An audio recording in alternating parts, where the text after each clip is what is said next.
friend. So it is very, very important for you to understand the importance of being an entrepreneur.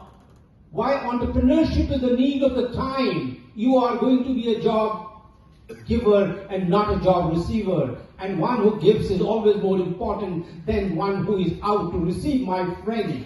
Today, India needs entrepreneurs.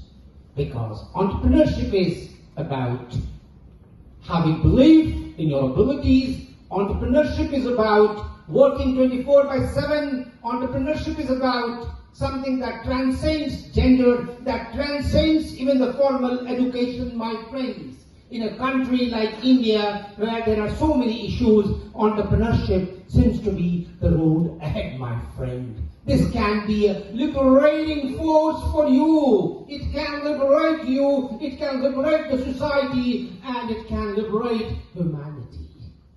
There are very many problems today, and entrepreneurship is a step forward towards addressing one of the many challenges afflicting our society.